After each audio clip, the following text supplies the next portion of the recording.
Hi, I'm freelance journalist Jean Bentley, and I'm here with the team behind Hulu's Sasquatch, a three-part docuseries investigating the deaths of three men on a weed farm in the early 90s, allegedly by Bigfoot herself. If that sentence alone didn't sell you, the end of the first episode hints at some very real, very scary danger that will definitely have you hooked. Here with me to talk about the show are director and executive producer Joshua Rofé, executive producer Mark Duplass, and investigative journalist and executive producer David Holthouse. So our South by Southwest attendees have seen the first of these three episodes. So let's dig into what everyone can expect from the rest of the series. I guess we'll start. Joshua, how did you hear about David's story and how did you get involved? So David's a friend of mine, and we've been working together since 2016, actually. And I mean, it's kind of a multi-part thing, the way this all transpired. But I, along with David, we were making a doc series called Lorena about Lorena Bobbitt's story. And when we were making that, of course, there was this extraordinary amount of archival footage that existed, and I started to just sort of have this thought of, well, what if the next time out I found a story that you couldn't even Google? What would that be like to try and tackle?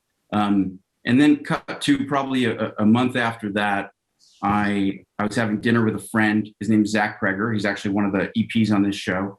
And his parting words to me that night were, "Oh, and by the way, I've been listening to this podcast that I think you should check out. It's called Sasquatch Chronicles. And you're either going to love it or think I'm crazy for loving it." And immediately I, of course, thought, I'm not going to be into this. You're crazy. And what it's about is basically people call up and they relay their Sasquatch encounter stories. And I listened to 11 episodes in 4 days. And what I was struck by was visceral fear seemed to be the common thread amongst all of these people. And whether or not I believe the details of their stories, I believe that they believed it. I believe that they were afraid of what they encountered. And so then I started to think about sort of how wild it would be to, what if you found a murder mystery that was somehow wrapped up in a Sasquatch story? And, I was almost too embarrassed to mention that to anybody. And then, like I said, David is a friend and colleague, and he's the kind of journalist who's sort of seen and done a lot in, really, bizarre pockets of society. And so I just sent him a text one night, and it was one of those, "Hey, this is the craziest text I'm going to send you for the next 5 years. I wonder if there's a murder mystery that's somehow wrapped up in a Sasquatch story." I'm telling you, he texted me right back, "I love it. I got one. I'll call you in 5." And and then he told me his story, and it was clear that, I'm friends with a few journalists, and one thing I noticed in all of them is they have this sort of Rolodex of just absolutely wild stories that lay dormant in their minds. And then if you say something that sparks for them, they come alive, and that sort of insatiable appetite to tell a story is before you. And so that's how it got started. And then we called Mark, who is, while I didn't know Mark personally, I have a lot of people in common with him who are, dear friends of both of ours. And one of the people is my producing partner, Stephen Berger. And, we're huge Duplass Brothers fans, but we also, Wild Wild Country is so sort of, like texturally spot on for, if you're going to tell a story like this, who's going to make you seem less crazy that you're going to go tell a story like this? And we're like, Duplass Brothers, And so we spoke to Mark, and he was just like, immediately, I'll never forget that meeting where he was just like, got it instantly. And then we all just sort of embarked on this thing. It was very prophetic, that first meeting, because our office spaces are really just this old house. And in that old house, there's this attic space that we were never able to really convert into anything usable. So we just kind of like spray painted it all black. And it's just this weird, strange, dark space. And they all came up to the attic for whatever reason for this pitch. And we were all huddled around. It was almost like we were at a campfire. And Josh and Steven and Zach started telling us this story. And it felt like the moment when David was out there and he was being told what was happening. And it was like we could feel the energy of it. And despite all of my education, despite all of my cynicism, there is something about the lore that there might be something out there that is related to religion. It's related to something deeper inside of all of us. We all felt it. You want to believe, you want to lean into it. And I felt it happening to me. So I think that the pitch itself lasted for like 25 minutes maybe, but I think at about 90 seconds, I was already like, we're doing this, and how is this going to happen? I love it. It's almost like Mad Libs, right? Like murder mystery, Sasquatch. And David, you just had that ready to go. What was it like for you revisiting this 25 years later? I immediately got back in touch with how sketchy that part of Northern California was, Northern Mendocino County. I mean, if anything, it's even sketchier now than it was when I first visited in the fall of 1993. But this was an interesting investigation for me to pursue, because this is a story I first heard when I was a very different person. And all through my 20s and early 30s, and the show touches on this, I had a pretty gnarly self-destructive streak where I would put myself in very dangerous situations deliberately. And that's no longer the case. But I went to some very dangerous places in the making of this show. So it was like revisiting a past self for me, to answer your question. Yeah, I mean, I'd said several times, like, I don't do that kind of thing anymore, but for this show, I did. Well, it turned out really fascinating, that's for sure. I'm wondering how long you shot for and how long the process was, essentially. We shot over the course of a year, maybe a little bit more than that. And I think, God, how long was the edit? I think the edit probably stretched over the course of maybe about 10 months or so.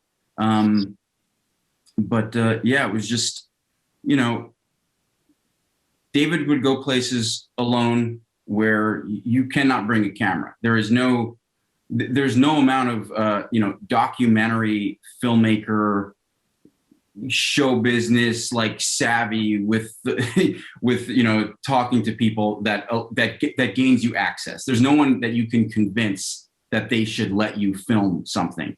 And so it really started with David going to those places. And truly a testament only to David is that through these meetings and through these sort of these times where I was waiting for that text at 2 a.m. to know that he was out and okay.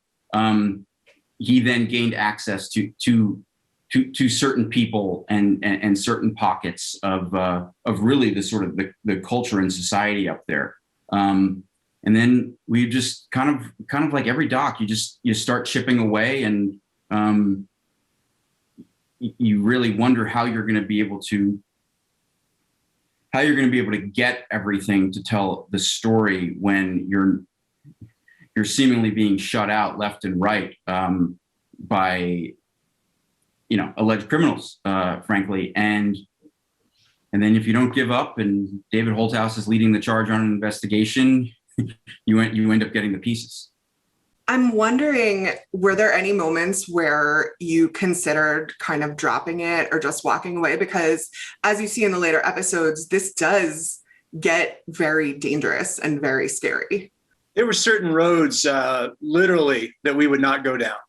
Yeah, literally and figuratively, but literally, we would not go down those roads. Yeah, and Josh would pull me back. There was only one time where he was like, "Don't go back up that mountain," that I did. But And I found out that he did by him sending me a video of up that mountain. It was wild. I wanted to ask about the length of the series. It's 3 episodes, which feels like a very comfortable length to tell this story and to kind of dole out the information gradually. But I'm wondering, why do you think why did you settle on that as the right amount? And why not a feature? Can you talk us through kind of how you came to that decision? Yeah, I mean, the first thing we did was just sort of what you always do, which is, okay, let's put what we know on paper. And the things that we knew were, I won't go into too much, for the sake of, no spoilers, I guess at this point, but we put those things on paper, and then we start to see that, God, you could really dig into this, and we know we're going to discover plenty more. And so to sort of confine it to, an act break in a feature would shortchange a lot of fascinating, just narrative real estate. And so in doing that, what we ended up with was just, 3 really felt appropriate. Yeah, and I would add to that Hulu was a very, nice partner to us in that regard. And in terms of, a lot of times when you're making a documentary, it's a truly archival documentary. You know what it is. And so you can say, this is definitely going to be X amount of episodes because there are no surprises. This documentary was a little bit of a hunch, no pun intended, or a search. So there was a moment where I think that this could have wanted to be shorter or much longer. And they were very flexible as to us saying, this might come out longer, it might come out a little bit shorter. And they were sort of with us in that journey. And ultimately it ended up sticking to the 3. But, in a long edit and in a long search, there were definitely moments where we thought, God, is this going to stretch out into something a little bit more? Or is this, maybe it is a tighter 2. And that has happened on pretty much every documentary I've worked on. You have those dark nights of the soul where you're just thinking, God, is this enough time? Are we wearing out our welcome here, kind of thing? We were already in edit. We were still catching cards in terms of like trying to get at the story behind this story of 3 guys getting killed on a dope farm by a Bigfoot. Right? We were still catching cards in terms of new information when we were already in the edit. Yeah, I also feel like when you're doing something that expansive or that detailed and you're kind of uncovering things along the way, it's really hard to sit back and decide what you need to take out. Basically. For sure. One thing I really liked was the animation in the first episode. I thought that was a really fun way to kind of introduce this story. And I'm wondering, it's a really fun alternative to just like slow drone shot after slow drone shot that you get in some documentaries. You watch a lot of documentaries. You know all the tricks. Listen, I watch a lot of documentaries, and you get it, though. There's only so much you can do, but that was really fun. And I'm wondering if that was something you always wanted to incorporate into the story. I can tell you exactly how it happened. And first of all, the animator's name is Drew Christie, who we got through Duplass Brothers Productions, because they've worked with him, I think multiple times. And Drew, I should say his name again, Drew Christie. His work is so special. He's brilliant, and such an amazing person to work with. I actually, going into this, I had this sort of just like a sort of knee jerk. I don't like animation in docs, right? That was just sort of always a thing that I had felt, and then it was a very early conversation actually with Mark, and he brought up, like, what if you did animation, instead of, the recre moments, the impressionistic B-roll, the whatever it was. And I can't tell you why, other than it made sense suddenly.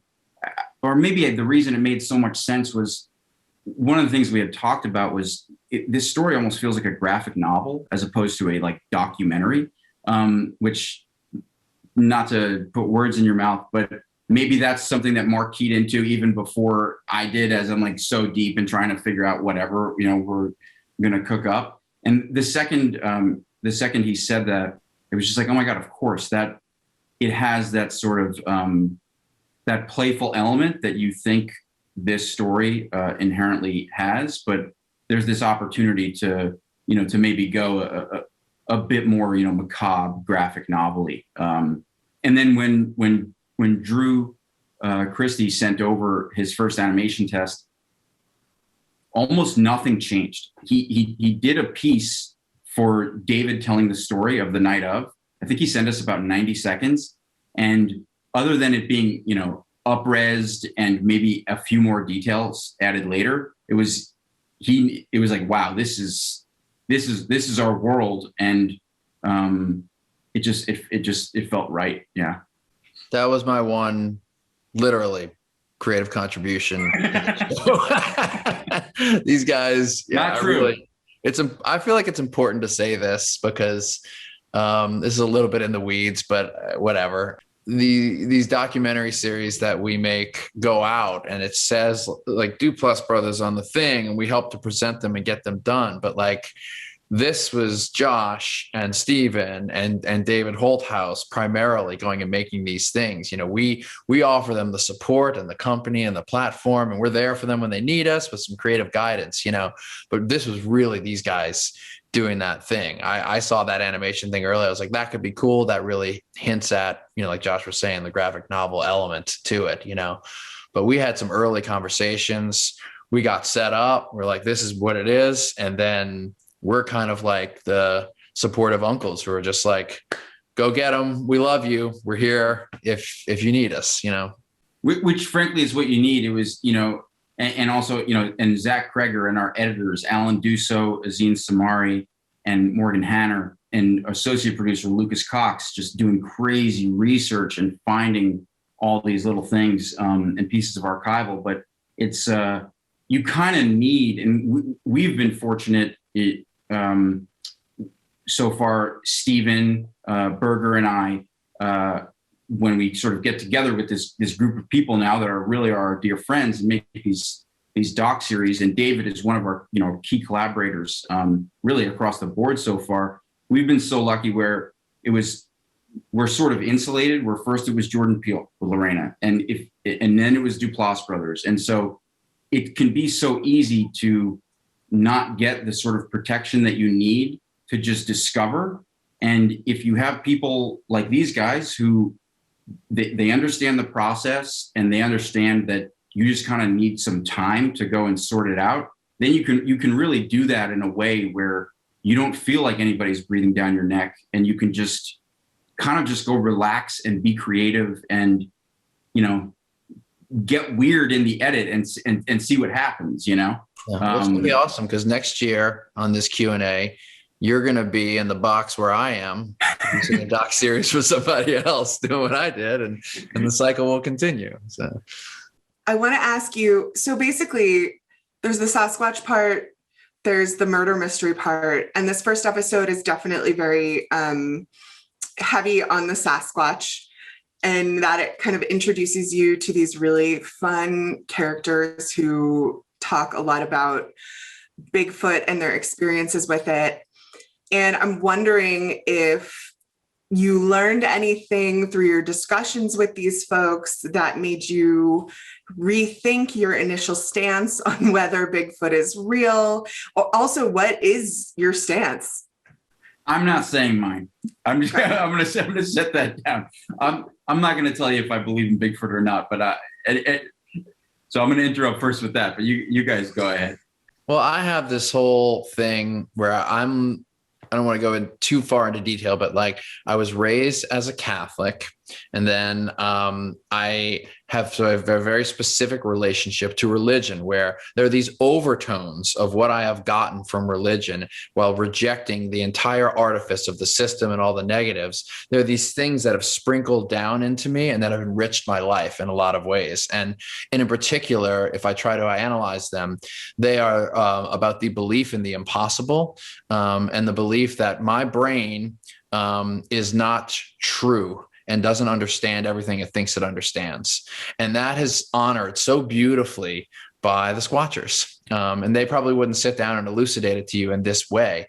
But the spirit of that it's infectious to me, and it's infectious in the way that sometimes even those wonderful Coen brothers or Christopher Guest characters are, that they have something in their like almost lightly lobotomized belief in certain things that brings them a joy and a glee that I am missing.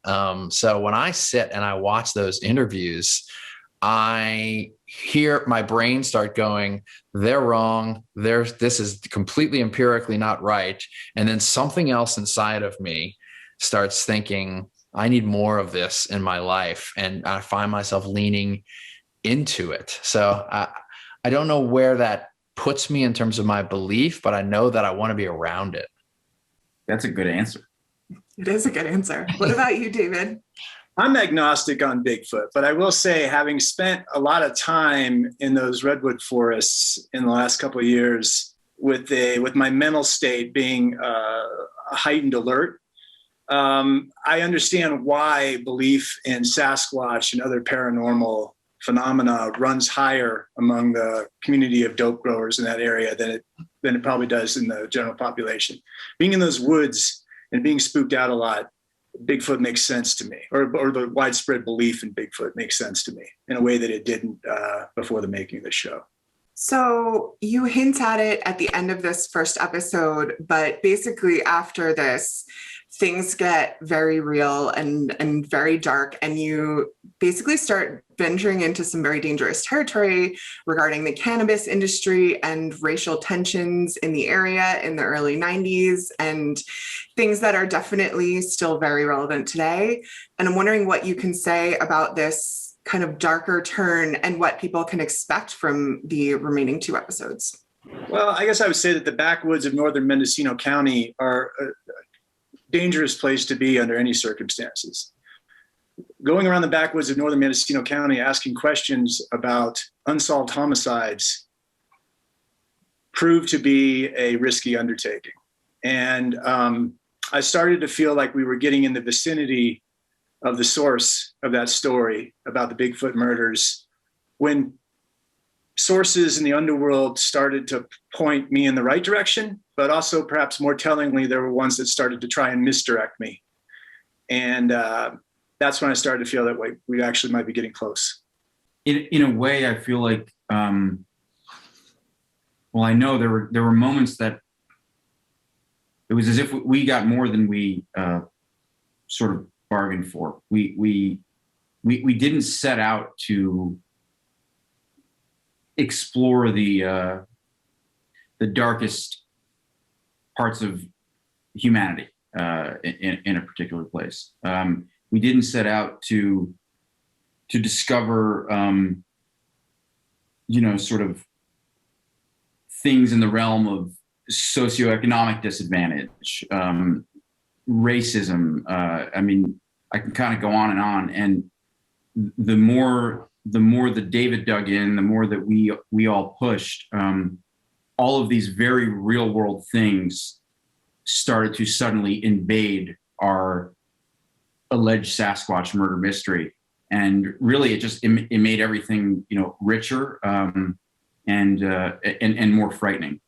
Yeah, it's interesting to hear you guys talk about it in this way, and what's resonating with me now, which happened, about 6 months ago in our editorial, but I haven't really thought about since, is that, these stories, they start taking on a life of their own and they start driving themselves in a direction. And what ends up happening is you come to this point where you had a preconceived notion of what you either hoped or thought or were convinced that your story was going to look like and feel like from an energetic and a tonal standpoint. And I think that we all thought that this was going to be a little bit different than it became. And we all thought the Sasquatch nature and just the envelope being encased in that might have a little more, dare I say, frivolity to it than the story ended up allowing for once we started heading down one of those literal and metaphorical darker roads that David has been talking about. And we wrestled with that for a little bit. I remember in editorial thinking, is our story getting away from us? Is it going somewhere we're not sure we want it to go? And I think the answer was, there is no choosing. This is where the story is going. And, David was the one who was brave enough and bold enough to go follow it. And it is what it became. On that note, thank you guys so much for joining me, and everyone can be sure to check out all episodes of Sasquatch on Hulu April 20th. Thank you guys so much for everything. Thank you so much. Appreciate it.